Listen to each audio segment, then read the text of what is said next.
I anticipate that application for FEMA will probably go higher because, like I said, the initial application only covered the first 30 days. This thing clearly has taken us at least 90 days to even just get on top of it. There are still areas of the town that are not cleaned up. So on this capital, this canceling of appropriation balances for capital, like you said, we borrowed the full amount originally. Right. And we paid the broker's fees and Right. on that full amount.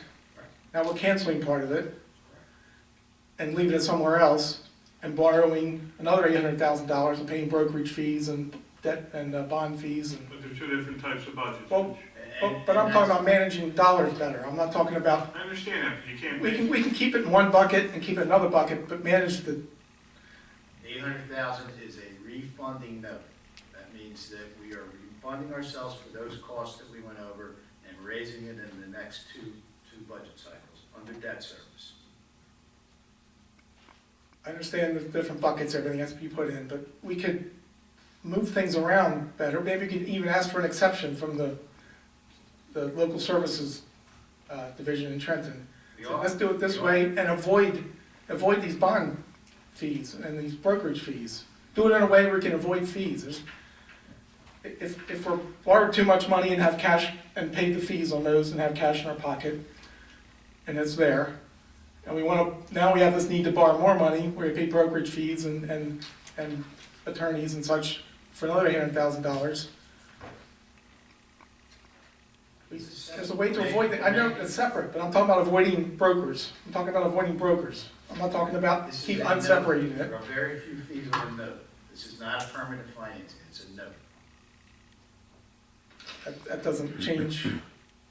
That doesn't change the ability, the capability to do what I'm asking. You understand that we get estimates from professionals that tell us what a project would cost, and then it goes out to bid. That's how Tom bases the amount of money to budget for the capital.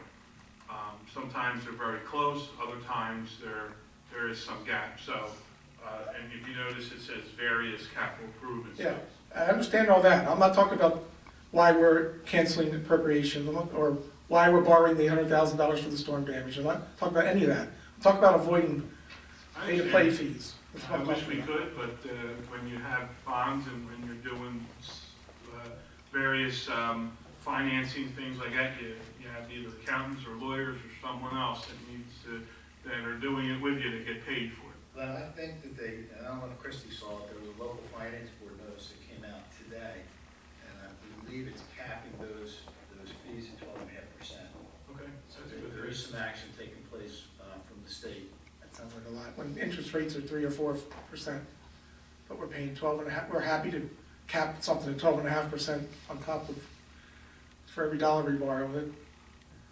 Just any well-run business or household find ways to minimize those, even if it meant shuffling things around a little differently the next time. And we're not doing that. The other last question, Resolution 335. We're transferring unspent budget amounts, line item amounts of $691,000, transferring them into separate budget line items for the exact $691,000. Has anyone from council questioned any of these individual moves, to and from moves, or anything like that? I mean, why, if we have unexpended budget line items on one side, why do we just have to automatically say we're transferring it to another?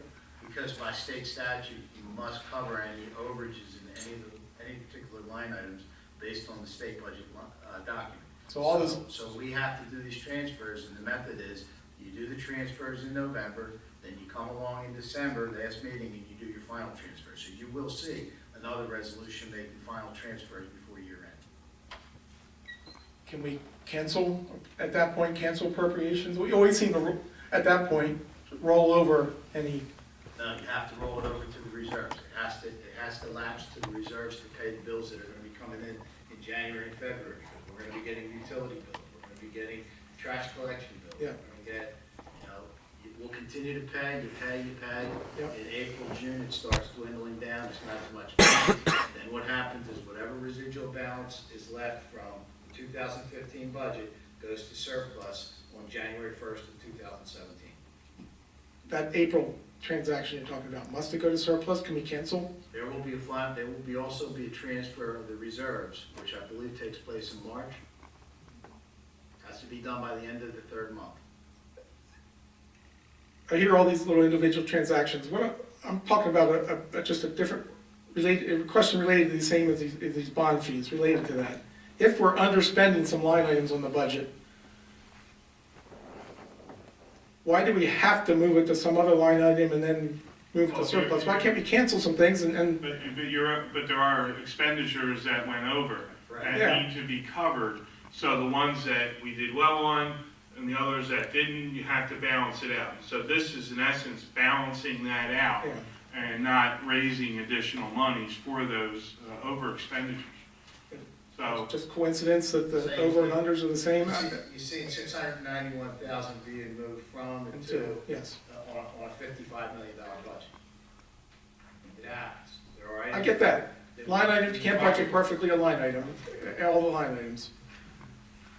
I'm talking about what it appears to be is, no matter what we budget, we end up saying we have a home to spend it, rather than, if we underspend some areas, we don't try to, yeah, this is putting, Tom, correct me if I'm wrong, making the adjustments to balance those areas that have went over. I see that. There's additional dollars at the end of the budget. Once it goes, he explained, once that dollars, after everything's done, and there's $100,000 left over, that goes to the 2017 budget.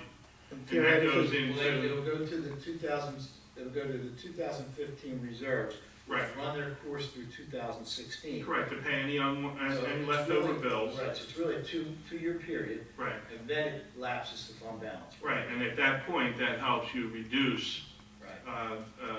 having to increase revenues, which would be increasing taxes or anything. Yes, and this is a statutory process that we're embarking on here, and it's no different than the process that has taken place every single year since I've been here in 1980. and I've seen the last 5 or so of them, yeah. Pete, did you have a problem with the numbers being the same? No, I had a problem with, no specific numbers. I conceptually have a problem with it. Anytime we underspend on budget, we end up finding a place to spend it when it's all said and done. That's, You just said we have money left over. and it goes to surplus, which would theoretically reduce that year's next tax. All businesses. tax levy. Pete, you're an accountant. No, you just don't spend. You don't worry about a budget in a business. I mean, you worry, but if you don't spend it, it just goes in your pocket. Goes in your pocket if you don't spend that budget amount. There's no budget. Budget has nothing to do with cash or in a business. We don't need to argue about business. I'm just saying, most businesses, good businesses, budget at Budget. the beginning of the year. But if they don't spend it, it goes in their pocket. It's more profit. These are business. These are transfers that mechanically work down to 1.2% of the overall $55 million budget.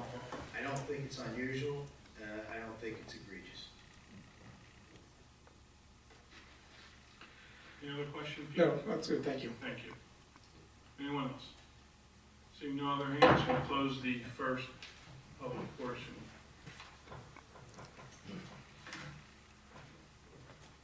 Bids? Hampton Lane store order and mail order replacement and Gabriel Davies Tavern, exterior restoration phase. Motion to accept the bids. Second, On the question, roll call please. Mr. Hutchison? Yes. Mr. Schmidt? Yes. Ms. Prado? Yes. Ms. Spencer? Yes. Jimmy Keenan? Yes. Resolution, That must be adopted before the ordinance. okay, That one there. go ahead, read it. Yeah. Got the correct number, Yeah, because I had already numbered it. You got another 336 in here. It references the other one. 336, it says ordinances. 336 says, this resolution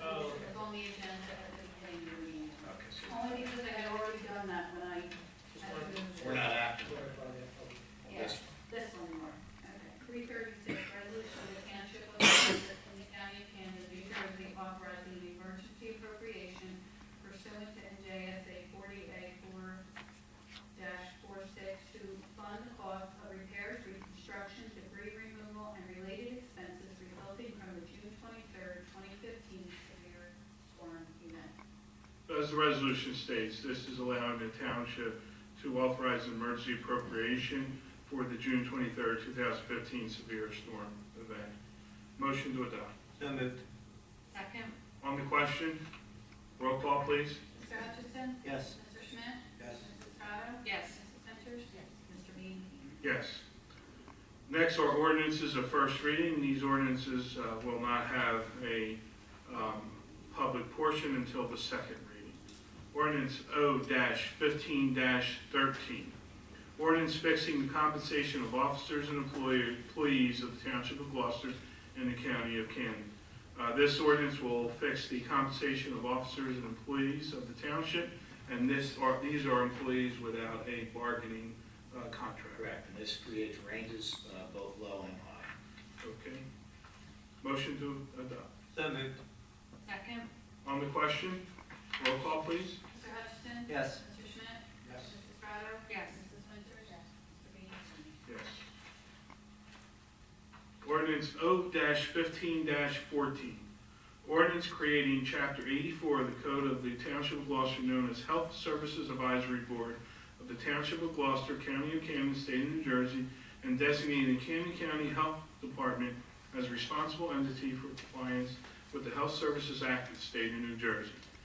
Again, as the title states, this will create the Health Services Advisory Board for the township and designate the Camden County Health Department as the responsible entity for compliance. Motion to adopt. So moved. On the question, roll call, please. Mr. Hutchison? Yes. Mr. Schmidt? Yes. Mrs. Estrada? Yes. Mrs. Ventures? Mr. Bean? Yes. Ordinance O-15-15, refunding bond ordinance providing funds to pay an emergency appropriation related to the June 23rd, 2015 severe storm event, authorizing the issuance of up to $800,000 of general obligation refunding bonds of the Township of Gloucester, County of Camden, New Jersey, to finance the cost thereof, making certain determinations and covenants in connection therewith, and authorizing certain related actions in connection with the foregoing. This ordinance will allow the township to approve a refunding bond ordinance, which will cover the cost of the June 23rd, 2015 severe storm event, up to $800,000. Motion to approve. So moved. On the question, roll call, please. Mr. Hutchison? Yes. Mr. Schmidt? Yes. Mrs. Estrada? Yes. Mrs. Ventures? Mr. Bean? Yes. We now have resolution and consent agenda. Any council person wishing to remove any of these, please let me know now. Hearing none, do I have a motion to approve the consent agenda? So moved. On the question, roll call, please. Mr. Hutchison? Yes. Mr. Schmidt? Yes. Mrs. Estrada? Yes. Mrs. Ventures? Mr. Bean?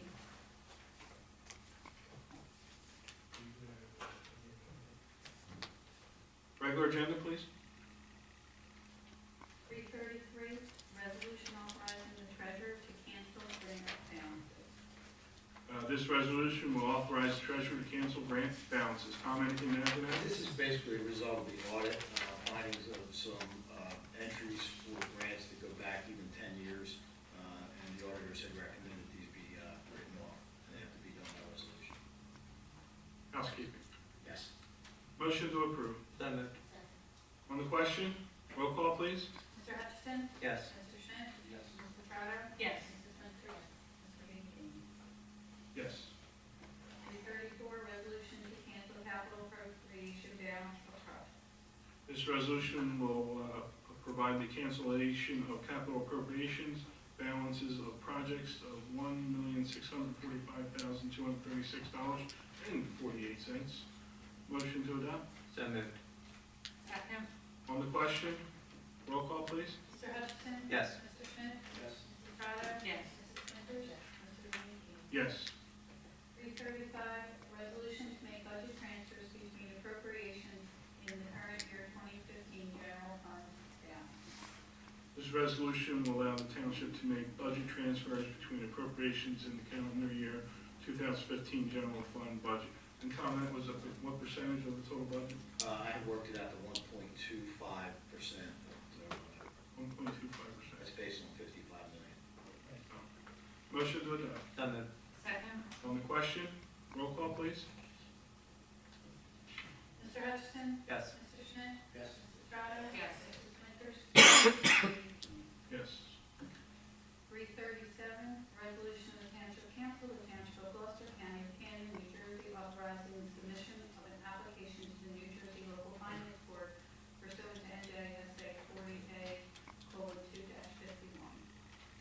This resolution authorizes the township to apply for a submission to the New Jersey Local Finance Board. Tom, anything on that? We're looking to get scheduled for the December 9th local finance board meeting. Whether we have to attend or whether it be part of consent agenda remains to be seen.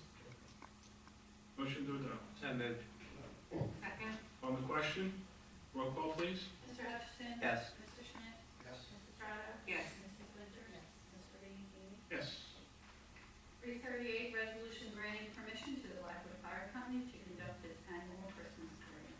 This resolution will allow the Blackwood Fire Company to conduct its annual Christmas parade. Motion to adopt. So moved.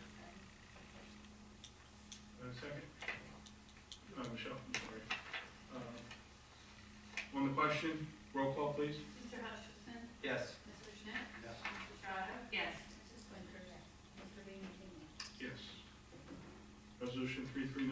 339, resolution of the Township Council and Township of Gloucester authorizing the township to process an involuntary disability retirement application.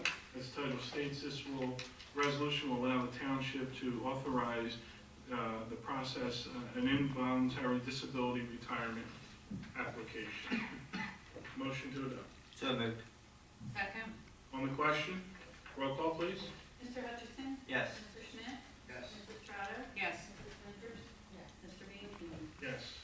We'll now open we do not have any GTE Gov access questions, and so we'll go right to the second public portion. Anyone wishing to speak, raise your hand, come to the microphone. Jen? Evening, Council. Jim Kibblestis, Ariel. Going back to budgeting and stuff like that, how much debt does the municipality have? Christie, you recall? I'd say 52 million? I don't know off the top of my head, I'm sorry. Can we get I that have my information? numbers running through my head all the time. Oh, I'm sure. Christie, I have an audit for year ending December of 2014. Want to just take a look, see what it was at the end of 14? Go on with another question. Okay. Well, the next one is, what percentage of the current budget, the 55 million, goes to debt service? I think the last time, Tom, I asked this question, you said there was a percentage limit followed by the state? 3% of your, 3% is the limit. okay, of the 55 million 3% is the total limit that you're allowed to go up of your yearly budget. of your assessed valuation. Yeah, no, we're talking about two different things.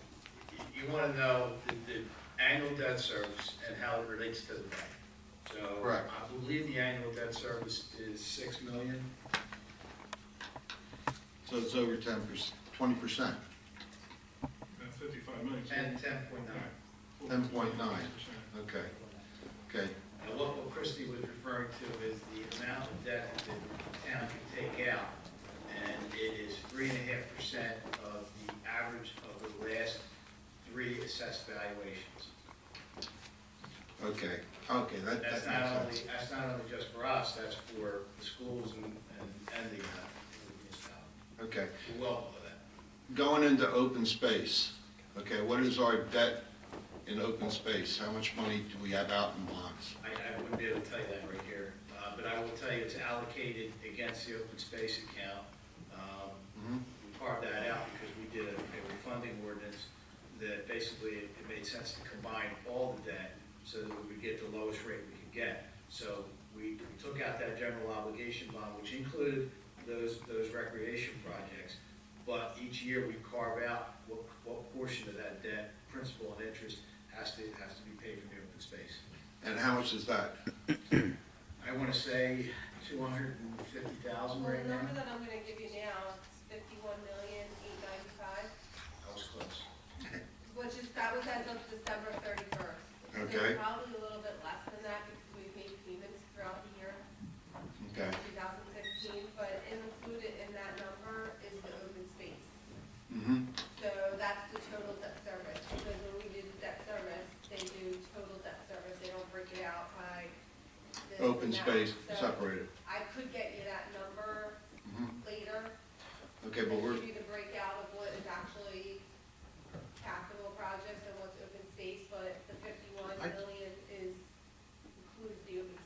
Yeah, I appreciate the amount for open space, because from what Tom just mentioned, $250,000 of the approximate 1 million that we bring in each year, it's like 25%, goes to debt service for the open space. Yeah, I would say it's fair to say that. Okay. So that's not, open space is not, okay, it's not separate, so therefore, it doesn't follow the rules of the state that says you can't go above 20%. You lost me. Okay, I thought when we talked about the total budget for a municipality, there was a restriction on the amount, the percentage from your debt service to your budget. I did not say that. Okay, I don't know if there is a restriction. I don't know what that is. so you could go up to 30, 40% for debt service on your municipal. The only restriction that I'm aware of is a 3% restriction on your assessed evaluation. That's total. That's your overall That's the debt. only restriction that I'm aware of. Yeah, I don't think Okay. there's I've never heard of a restriction on the amount of debt compared to the overall budget. Okay, maybe I misunderstood. This is probably a year ago that we did that. Okay, very good. Good. Next one goes with Jem's solar farm. I know we passed an ordinance going out for bids to have a solar farm put in there. Was there a restriction on the amount of acreage that they could use? Basically, not on the hill? I don't believe there's a restriction.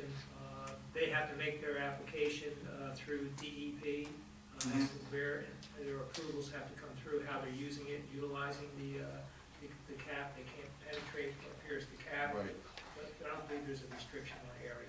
Okay, because I noticed that they had it in the paper this week, Cherry Hill, PSC&G is able to put solar panels on top of the cap. Yeah, so there is something out there right now, and I believe there's some talk legislatively to change it. Right now, they will only allow you to place the solar, my understanding again, they will only allow you to place the solar on top of the landfill.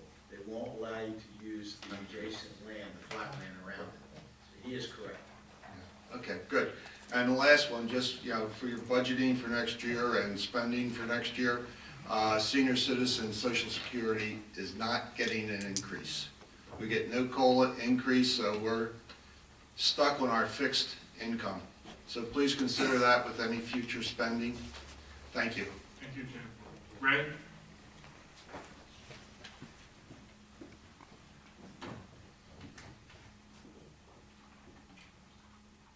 Good evening again, Council Ray Palmer, Ariel. I did not hear on ordinance 15-15. Heard Dan make the motion. I did not hear who seconded that. Was it seconded? Michelle Winters.